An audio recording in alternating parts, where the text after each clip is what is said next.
നമസ്കാരം, ഒരിക്കൽ കൂടി വികെഎം ടോക്സിലേക്ക് സ്വാഗതം. നമ്മുടെ യൂഷ്വൽ ഭരതനാട്യം വീഡിയോ ലെസൺസ് ആണ് നമ്മൾ ഇന്ന് കണ്ടിന്യൂ ചെയ്യുന്നത്. അതിൽ അലൈപ്പായുടെ ചരണമാണ് ഇന്ന് നോക്കാറുള്ളത്. അപ്പോൾ അലൈപ്പായുടെ കല്ലിന്റെ അനുബന്ധത്തിൽ കണ്ടിട്ട് നിങ്ങൾ പഠിച്ചു ഞാൻ വിചാരിക്കുന്നു. എനിക്കതൊന്ന് ഫുൾ പാടി തരണം എന്നുണ്ട്, പക്ഷെ എൻ്റെ വോയിസ് ഒട്ടും ഓക്കെയല്ല, ഒരിക്കലും ഓക്കെയല്ല. അപ്പോൾ പിന്നെ എന്താ ചെയ്യണം, അത് മുട്ടി നിങ്ങൾക്കൊന്ന് കംപ്ലീറ്റ് ചെയ്യാൻ പാകത്തിൽ തന്നാൽ നിങ്ങൾക്ക് പ്രാക്ടീസ് ചെയ്യാലോ, അതുകൊണ്ടാണ്. അപ്പോൾ അത് നമുക്കൊന്ന് അതിന്റെ ചരണം നമുക്കൊന്ന് നോക്കാം. അപ്പൊ ഞാൻ നിങ്ങളോട് പറഞ്ഞിരുന്നു, ഇവിടെ നായിക രാത്രിയാണ്, രാത്രിയിൽ ഭഗവാനെ കാത്തിരിക്കുകയാണ്. പക്ഷെ ഭഗവാൻ വരുന്നില്ല. പകരം കേൾക്കുന്നത് വേണുഗാനമാണ്. വേണുഗാനം കേൾക്കുമ്പോൾ ആ വേണുഗാനം കേൾക്കുന്ന ദിക്കിലേക്ക് നോക്കി നോക്കി കഷ്ടപ്പെട്ട് വിഷമിച്ചിരിക്കുകയാണ്. അപ്പൊ അഷ്ടനായികമായിട്ട് ഒരു പക്ഷെ വിരഹോത്ഖണ്ഡിത ആയിരിക്കാം. ഞാൻ ഡീറ്റെയിൽ ആയിട്ട് നോക്കിയൊന്നുമില്ല. അതായത് വിരഹം കണ്ഠം വരെ വിരഹം കൊണ്ടിരിക്കുന്നവളാണ് വിരഹോത്ഖണ്ഡിത. അപ്പൊ അതിന്റെ എല്ലാ ലക്ഷണങ്ങളും ഉണ്ട്. കാരണം മൊത്തം പരാതി മനസ്സിലാണ്. ഞാനിങ്ങനെ അങ്ങനെയാണ് വിഷമിച്ചു, അല്ലെങ്കിൽ എന്റെ കണ്ണ് തളർന്നു പോയി, ശരീരം തളർന്നു പോയി, പിരികം ഞുരുങ്ങി പോയി എന്നൊക്കെയാണ് പറയുന്നത്. അപ്പോൾ ഭഗവാന്റെ പാട്ട് ഇങ്ങനെ കേട്ടിട്ട് ഈ നായിക ഇങ്ങനെ വിഷമിച്ച് ഇരിക്കുകയാണ്. അപ്പം ശില പോലെ ഞാൻ നിന്ന് പോയി നിന്റെ പാട്ട് കേട്ടിട്ട്, പിന്നെ നേരം പോകുന്നത് ഞാൻ അറിയുന്നില്ല, ഇങ്ങനെയുള്ള പരാതികളെല്ലാം പറഞ്ഞിരിക്കുകയാണ്. പക്ഷെ കൂടുതൽ പരാതി വരുന്ന ചരണം ഭാഗത്താണ്. അപ്പൊ എന്തുകൊണ്ടാണ് നീ ഇങ്ങോട്ട് വരാത്തത് എന്നാണ് ചോദിക്കുന്നത്. അപ്പൊ അതാണ് നമ്മൾ ഇന്ന് നോക്കാൻ പോകുന്നത്. ഞാൻ എപ്പോഴും ഞാൻ എല്ലാ വീഡിയോയിലും പറയും, ഈ ലിറിക്കിന്റെ മീനിങ് നോക്കിയിട്ട് ഞാൻ എന്റെ രീതിയിലാണ് കമ്പോസ് ചെയ്യണം കേട്ടോ. നിങ്ങൾക്ക് നല്ല രീതിയിലൊക്കെ സെറ്റ് ചെയ്യാം, നിങ്ങളുടെ ഗുരുക്കന്മാരോടൊക്കെ ചോദിക്കാവുന്ന വിഷയമല്ല. അപ്പൊ നമ്മൾ അടുത്ത എന്താണ് അനുപല്ലവി ചരണത്തിൽ പറയുന്നത്. ചരണം പറഞ്ഞ് സ്നേഹം ഒന്ന് പാടിയ സ്നേഹം ആണ്. അപ്പൊ അതായത് നമ്മൾ ഏത് രീതിയിലാണ് പാടിയത് പോയത്.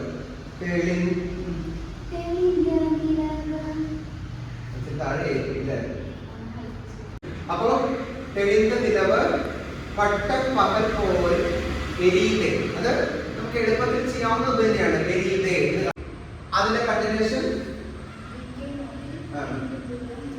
ദിക്കൈ, രണ്ട് ദിക്കുകളിലേക്ക്, അല്ലെ എല്ലാ ദിക്കുകളിലേക്ക് നോക്കിയിട്ട് എന്റെ രണ്ട് പുരികങ്ങളും നെരിഞ്ഞു പോയി. നെരിഞ്ഞു പോയി എന്ന് ഉദ്ദേശിക്കുന്നത് നമ്മൾ രണ്ട് രീതിയിൽ എടുക്കാം. നമ്മളൊരാളെ കാത്തിരിക്കുമ്പോൾ പിരിക അങ്ങനെ ഉയർത്തി നോക്കി ഇങ്ങനെ അങ്ങനെ നിൽക്കൂല. അങ്ങനെ നിൽക്കുവാണെങ്കിൽ പ്രശ്നമൊന്നുമില്ല, അപ്പൊ ചിലപ്പോൾ താഴ്ത്താൻ പറ്റില്ല.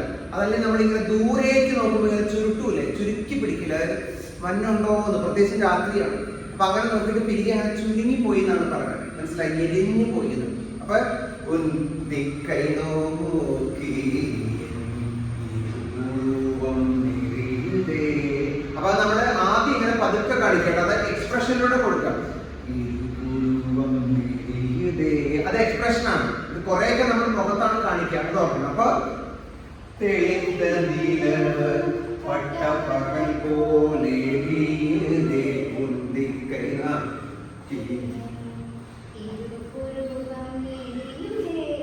അതൊന്ന്. രണ്ടാമത്തെ തെളിந்த നിലവിന് നമ്മൾ ചന്ദ്രനെ വട്ടത്തില് തെളിந்த നിലവ്, തെളിഞ്ഞ നിലാവ് എന്ന് പറയുമ്പോൾ കുറേതായിട്ട് നിൽക്കാൻ നമുക്ക് വിചാരിക്കാം. അപ്പം തെളിந்த വട്ടത്തില് നിലവ് കറങ്ങി വരണം. നിലവ് പട്ടപ്പകൽ പോലെ രീതി. അപ്പൊ അതിന് ഇത്രയും ഞാൻ ചെയ്യുന്നത് 1 2 3 4 1 2 3 4. അത് എരിയാണെന്ന് കാണിക്കുക. അത്രമാത്രം കത്തി നിൽക്കുകയാണ് സൂര്യൻ. അതുപോലെയാണ് എനിക്ക് തോന്നുന്നത്. അപ്പൊ പടി 3 4.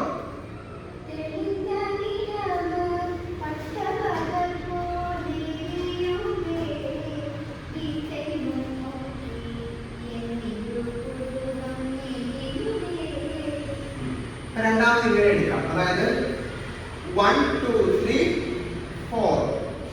ദിക്കൈ നോക്കി നോക്കി ഞാൻ മടുത്തു. ഓക്കെ, എന്റെ രണ്ട് പുരികങ്ങളും അത് നെരിഞ്ഞെരിഞ്ഞു പോവാണ്. ഇങ്ങനെ കാണിക്കാം, നെരിയത് കേട്ടോ. അപ്പൊ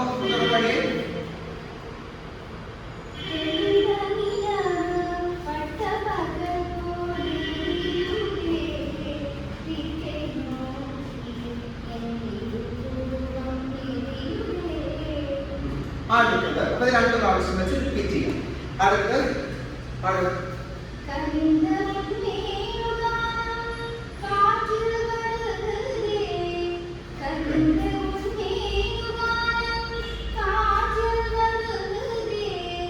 എന്റെ ഇത് നമ്മൾ ചെയ്യുമ്പോൾ മുദ്ര ക്ലിയർ അല്ലാന്ന് പറയാം. അത് ഒരുപക്ഷെ നിങ്ങൾ ക്ലോസ് ചെയ്ത് നോക്കിയാൽ അറിയാൻ പറ്റുമായിരിക്കും കേട്ടോ. അപ്പൊ അതുകൊണ്ട് ഞാൻ പറയുകയാണ്. അപ്പൊ കനിന്ത ചതുരം പിടിച്ചിട്ട് കനിവോട് കൂടിയുള്ള നിന്റെ വേണുഗാനം കാറ്റ് ത്രിപതാക പതാക കാറ്റിൽ വരുകതേ വരികയാണ്, കാറ്റിൽ വരികയാണ്. ഞാനിങ്ങനെ കേൾക്കുക നിന്റെ ആ വേണുഗാനം തരുന്നത് തന്നെ വലിയ കനിവാണ്. ഇത്ര കാരുണ്യത്തോടു കൂടിയ പാട്ട് ഞാൻ കേൾക്കുകയാണ്. അത് ഒന്നാമത്തെ. അപ്പൊ അതായത് കനിന്ത മുൻവേണുഗാനം കാറ്റിൽ വരുകതേ.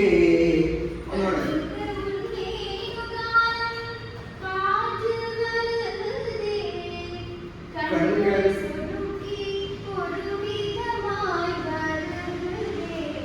എന്റെ രണ്ട് കണ്ണുകളും ഇങ്ങനെ നമ്മൾ വിടർത്തി നോക്കി നിന്നിട്ട് വല്ലാതെ അസ്വസ്ഥമാവാണ് എന്റെ കണ്ണുകൾ. ആ കണ്ണുകൾ അസ്വസ്ഥമാകുന്നത് ക്ഷീണം കൊണ്ടാവാം, അതുപോലെ തന്നെ ആ കാണാനുള്ള കൊതി കൊണ്ടാവാം. നമ്മൾ പിന്നെ കാത്തുകാത്ത് ഇങ്ങനെ കണ്ണ് കഴിച്ചു എന്ന് പറയില്ലേ. അപ്പൊ മറ്റ് ശരീരങ്ങളുടെ അവയവം പോലെയല്ല ഈ കണ്ണ് കഴിക്കുന്നത്. നമുക്കൊരു അസ്വസ്ഥതയാണ് നോക്കുന്നത്, അതാണ് കണ്ണ് കഴിക്കൽ. അപ്പൊ അതുപോലെ കണ്ണുകൾ സ്വരൂപി കൈയോളം ഇട്ടുള്ളൂ. കണ്ണുകൾ സ്വരൂപി ഒരു വിധമായി വരുതേ. നല്ല പോലെ അഭിനയിക്കണം ഇത്. അല്ലെങ്കിൽ വെറുതെ നമ്മൾ കുറെ കസർത്ത് കാണിച്ചിട്ടല്ല. എല്ലായ്പ്പോഴും നമ്മൾ കാണുന്ന അങ്ങനെയാണ്, എന്തൊക്കെയോ ചെയ്യണം. ശരിക്കും ഒന്നും ചെയ്തില്ലെങ്കിൽ പോലും അഭിനയിക്കാവുന്ന ഒരു കീർത്തനം. ഗാനമോചനം പാടൂ. കണ്ണുകൾ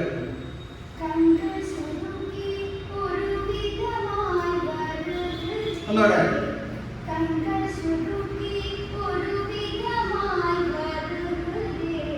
അപ്പൊ ഇത് ഒരു രണ്ടാമത് നമുക്ക് ചെയ്യണമെങ്കിൽ കാതേലിത വെച്ച് വേണം ചെയ്യാം കേട്ടോ. ഓക്കെ, അതായത്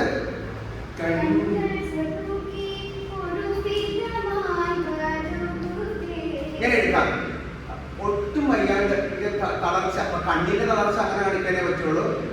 അല്ലാതെ നമുക്ക് ചെയ്യാൻ പറ്റുമെന്ന് എനിക്ക് തോന്നുന്നില്ല. അപ്പൊ അതുകൊണ്ട് അങ്ങനെ എടുക്കാം. രണ്ടാമത് വേണമെങ്കിൽ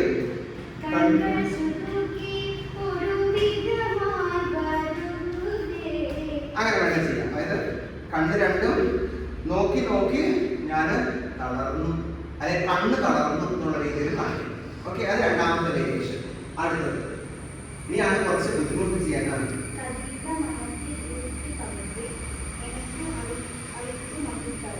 കതിത്ത മനം എന്ന് ഉദ്ദേശിക്കുന്നത് ഉറച്ച മനസ്സാണ്. കതിത്ത മനത്തിൽ കതിത്ത മനത്തിൽ എന്റെ ശക്തമായി ഉറച്ചുപോയ മനസ്സ്. ഒരു പക്ഷെ ഉറച്ചത് എവിടെയാ? നിന്നിൽ തന്നെ ഉറച്ചുപോയ മനസ്സാണ്. അതായത് എന്റെ ഭഗവാന്റെ മാത്രം ചിന്തയുണ്ട്. ഈ ഗോപികമാരെല്ലാം സിംഗിൾ ആയിരുന്നില്ല അന്നത്തെ കാലത്ത്. എല്ലാം എന്താ പറയാ, സിംഗിൾ അല്ലെങ്കിൽ പിന്നെ എന്താ പറയാ, കല്യാണം കഴിച്ചത് മിക്സ്ഡ് ആയിരുന്നു, ഡബിൾ ആയിരുന്നു. അതിനകത്ത് കല്യാണം കഴിച്ചത് ആയിരുന്നു. എന്നിട്ടും കൂടിയാണ് ഈ ഭഗവാനെ ഓർത്തിരിക്കുന്നത്. ആലോചിച്ചോ? അത് ഇന്നത്തെ കാലത്ത് വളരെ മോശപ്പെട്ട കാര്യമാണ്, അല്ലെങ്കിൽ മോശപ്പെട്ട കാര്യമാണ്. പക്ഷെ ഇത് നമ്മൾ ഭഗവാൻ പരബ്രഹ്മമായതുകൊണ്ട് നമ്മൾ അതിനെ ആ രീതിയിൽ കണക്കാക്കി വിടുന്നു മാത്രമേ ഉള്ളൂ. ഭഗവാന്റെ ആനുകൂല്യം എല്ലാവർക്കും കിട്ടൂല, അവർക്ക് ആശുപത്രി പണിക്കോരുത്. അപ്പൊ പറഞ്ഞതേ ഉള്ളൂ. അങ്ങനെ ഭഗവാനെ തന്നെ ഓർത്ത് മനസ്സിൽ ഉറച്ചു പോയ മനസ്സിൽ, എന്റെ ഉറച്ചു പോയ മനസ്സിൽ ഉറക്കെ പറയുന്നു സ്നേഹ, അതാണ് കേൾക്കുന്നുണ്ട്. ഏതായാലും നിങ്ങളെ ഞാൻ പഠിപ്പിച്ചത് ഇന്ന് എഴുതല്ലേ അത് മനത്തിൽ. അതായത് നിന്റെ മനോഹരമായ പാട്ടുകൾ കൊണ്ട് എന്റെ നിന്നിൽ തന്നെ ഞാൻ മനസ്സിലാക്കുന്നതാണ് നിന്നിൽ തന്നെ ഉറച്ചു പോയത്. നമുക്ക് എങ്ങനെ വേണ്ടോ അവർക്ക് ഈ ഭഗവാൻ വരാതെ ഇരുന്നങ്ങ് മടുത്തു പോയ മനസ്സ്. അപ്പോ മനത്തിൽ വൃത്തി പദത്തെ, ഈ പദം എന്നോട് ഉദ്ദേശിക്കുന്ന പാട്ടുകളാണ്. അതേതാ ടെക്സ്റ്റ് പറയും? ടെക്സ്റ്റ് അതാണ് എഴുതിയതാണ് ശ്രീ സുരേഷ് നാരായണന്റെ കർണാടക സംഗീത കൃതികൾ എന്ന നല്ല ഭംഗിയുള്ള മനോഹരമായ ടെക്സ്റ്റ് ഉണ്ട്. അതിൽ എല്ലാ കൃതികളുടെയും മീനിങ് ഉണ്ട്. ആ മീനിങ് ആണ് ഞാൻ പറയുന്നത്. ഇതിൽ ആർക്കെങ്കിലും ഇന്റർപ്രിട്ടേഷൻ പ്രശ്നമുണ്ടെങ്കിലും ഓക്കെ, ഞാൻ എവിടെയോ ഇങ്ങനെ ഭഗവാന്റെ പാദം മനസ്സിൽ വച്ചിട്ട്, അതായത് നിന്റെ പാദം എന്റെ മനസ്സിൽ വെച്ച് നീ എന്നെ അനുഗ്രഹിച്ചതെന്നൊക്കെ ഞാൻ കണ്ടു. എനിക്ക് പക്ഷെ അതിനോടൊന്നും വലിയ താല്പര്യം തോന്നിയില്ല. ഇതാണ് കൂടുതൽ നല്ലത് തോന്നി. അപ്പൊ സമാജത്തിൽ പാട്ട്, ആ നല്ല മനോഹരമായ പാട്ടുകൾ കൊണ്ട് എന്നെ ആനന്ദിപ്പിച്ചവനെ, അതാണ് ഒന്ന്. അതായത് എനിക്ക് സന്തോഷം തന്നവനെ. അപ്പൊ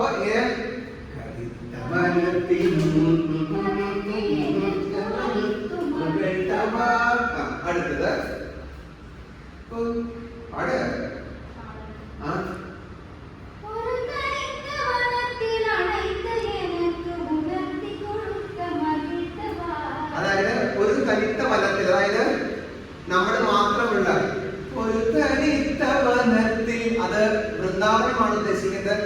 ഒരു തനിത്ത വനത്തിൽ. നമുക്ക് ഇങ്ങനെ വേണേ എടുക്കാം, ഓക്കെ, ഇങ്ങനെ എടുക്കാം, അല്ലെങ്കിൽ അലപത്മം പിടിച്ച് കറങ്ങി വരാം. അതായത് നമ്മൾ മാത്രമുള്ള ഈ വൃന്ദാവനത്തിൽ, ഞാൻ പറഞ്ഞത് ഇതൊക്കെ മനസ്സിലാണ്.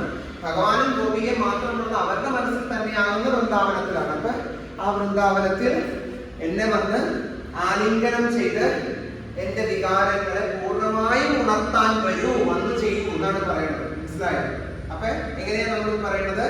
ഇത് ഒരു കനിത്ത, അത് കണ്ണാണ്, കണ്ണുകൊണ്ടാണ് കേട്ടോ. അതായത് ആരുമില്ല അവിടെ, അല്ലാണ്ട് ഒരു അല്ല, അതായത് ഒന്ന് എന്നുള്ള അർത്ഥത്തിലല്ല, ഒരു വൃന്ദാവനമല്ല, ഏകാന്തമായ വൃന്ദാവനമാണ്. അതായത് ഇവിടെ ആരും ഇല്ലാത്ത ഈ വൃന്ദാവനത്തിൽ വന്ന് എന്നെ ആശ്ലേഷിച്ച് എന്നെ അത്യധികം സന്തോഷപ്പെടുത്താൻ വരൂ.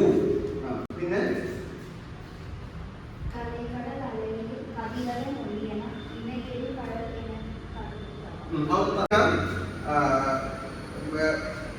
ഡാൻസ് എന്നുള്ള അർത്ഥത്തിൽ എടുക്കുക, കലയാകുന്ന കടൽ. അപ്പൊ 1 2 1 2 3 4 1 2 3 4 1 2. ഓക്കെ, അതായത് കലയാകുന്ന കടലിലെ ഓളത്തിൽ സൂര്യന്റെ പ്രകാശം തിളങ്ങി നിന്നപ്പോ നമ്മള് കളിച്ചില്ലേ, അവിടെ നമ്മൾ കളിച്ചതാണ് എന്നുള്ള രീതിയിൽ എടുക്കാം. അപ്പൊ ഒന്ന് കളിക്കുക. 3 4.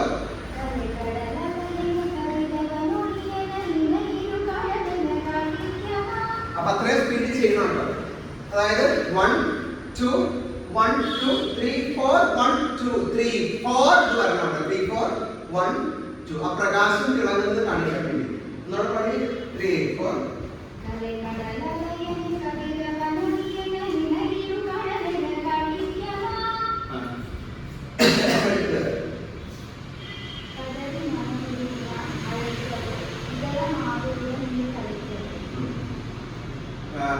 കദരി മന മുഴുകിനാൽ അഴയിക്കോ, ഞാൻ വിളിക്കണോന്ന്. അതായത് കദരി മന മുഴുകിനാൽ അഴയിക്കോ, വിഷമിച്ച് കദരി മന മുഴുകിനാൽ അഴയിക്കോ, ഇതരമാതലുടൻ നീ കളിക്കവോ. മറ്റ് സ്ത്രീകളുടെ കൂടെ നീ കളിക്കുവാണോ, ഇത്രയും വരെ എടുക്കാം കേട്ടോ. അപ്പൊ കദരി മന മുഴുകിനാൽ അഴയിക്കവോ, ഇതരമാതലുടൻ നീ കളിക്കവോ. മറ്റ് സ്ത്രീകളുടെ കൂടെ നീ കളിക്കവോ. അത്രയും മതിയാണ്, അത്രയും കുഴപ്പമൊന്നുമില്ല. മറ്റു സ്ത്രീകളുടെ കൂടെ നീ വിളയാടുകയാണോ എന്ന അർത്ഥത്തിൽ. അപ്പൊ മറ്റ് സ്ത്രീകളുടെ കൂടെ നീ വിളയാടുകയാണോ, അത് ശരിയാണോ? അപ്പം കദരി മനമുരുകിനാനഴയ്ക്കവോ, ഇതരമാതലുടൻ നീ കളിക്കവോ. ഇവിടെ സ്ഥലമില്ലാത്തതുകൊണ്ടാണ് ഞാൻ നടക്കാത്തത്, നിങ്ങൾ നടക്കണം. അതായത് ഇവിടെ 1 2 3 4 അത് ചെയ്യാം. ഓക്കെ, അതല്ലെങ്കിൽ 1 2 3 4 ഇങ്ങനെ എടുക്കാം. ഇത് ശരിയാണോ? ഓക്കെ, ഇത് തകുമോ, ഇത് മുറയോ, ഇത് തകുമോന്നില്ലേ, അത് കഴിഞ്ഞാണ് ഇത് തകുമോ. ഇത് ശരിയാണോ? അത്രയും കൊടുത്താൽ മതി. ഇത് തകുമോ, ഇത് മുറയോ, ഇത് ധർമ്മം താനോ, ഇങ്ങനെ എടുക്കാം. സിമ്പിൾ ആയിട്ട് ധർമ്മം എടുക്കാൻ നിൽക്കേണ്ട നമ്മള്. അപ്പൊ ഇത് തകുമോ, ഇത് മുറയോ, ഇത് ധർമ്മം താനോ, കുഴലും ബാക്കിപ്പാടി കുഴലൂതിലും പൊഴുത് ആറിലും. അതൊക്കെ നിൽക്കാറില്ല.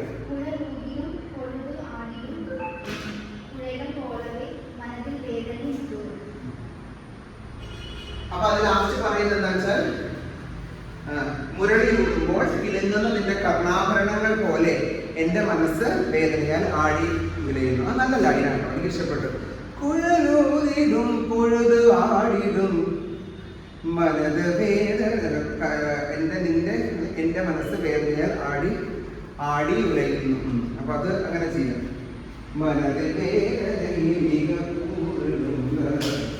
അപ്പൊ അത് എങ്ങനെ കുഴലൂതിലും, ഓക്കെ, കുഴലൂതിലും കുഴലൂതിലും പൊഴുത് ആടിടും. അതായത് നീ കുഴലൂടുന്ന സമയത്ത് നിന്റെ കർണാഭി ഭഗവാൻ കുഴലൂരുമ്പോ ഇത്രയും കമലാണ് എന്താണെന്ന് എനിക്ക് മനസ്സിലായില്ല. അപ്പൊ ശരിക്കും ആസ്വദിച്ച് ഇങ്ങനെയാണ് അതിന് ഉദ്ദേശിക്കുന്നത് കേട്ടോ. അപ്പം കുഴലൂരിലും അത് ഇങ്ങനെ എടുക്കും 1 2 3 അങ്ങനെ വേണമെങ്കിൽ ചെയ്താൽ മതി, നിർബന്ധമൊന്നുമില്ല.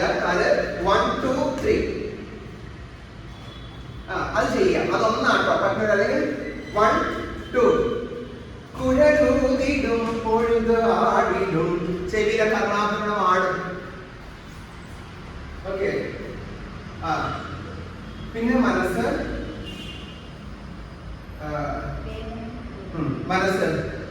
മനസ്സ് വേദനിക്കുന്നത്, മനസ്സ് വേദന ഇങ്ങനെ എടുക്കാം. മനസ്സ് വേദന 1 2. ഓക്കെ. അപ്പോ കുഴലൂതിടും പൊഴുതാടിലും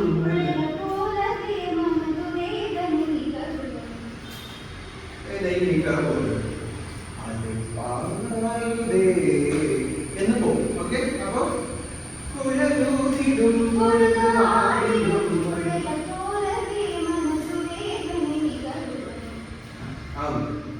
അതുപോലെ. അപ്പൊ ഞാൻ സാധാരണ നമ്മള് ഏത് അരങ്ങേറ്റ പരിപാടി കണ്ടാലും ഏത് പ്രോഗ്രാം കണ്ടാലും കൊച്ചു പിള്ളേർ ഒരു ടീം ഗ്യാലറി പഴുതെ കളിക്കും. പക്ഷെ ആ രീതിയിലല്ല ഇത് ചെയ്യണേ. നമ്മളങ്ങനെ സ്വാഭാവികമായി കണ്ടുവരുന്ന രീതിയിലല്ല. അപ്പൊ ഇത്രയാണ് അതിന്റെ ലിറിക്കിന്റെ എക്സ്പ്ലനേഷൻ. പക്ഷെ ഞാനിത് അടുത്ത ക്ലാസ്സിൽ ഒന്നുകൂടെ പാട്ടിന്റെ രീതിയിൽ ചെയ്യാം. കാരണം വെച്ചാൽ എന്റെ മൊബൈൽ സ്റ്റോറേജ് തീർന്നു. അത് കാരണം ഞാൻ പെട്ടെന്ന് നിർത്തുകയാണ് ഇന്ന്. ഇത് വെച്ചിട്ട് നിങ്ങളൊന്ന് ചെയ്ത് പഠിക്കുക. ഇതിന്റെ ക്ലാരിറ്റി ആവശ്യമുണ്ടെങ്കിൽ പറയാം. വീണ്ടും ഒരിക്കൽ കൂടി നമുക്ക് പാട്ട് വെച്ച് ചെയ്യാം. ഓക്കെ. അപ്പൊ ശരി, take care, bye. Thank you Sneha, thank you ഉമ്മ.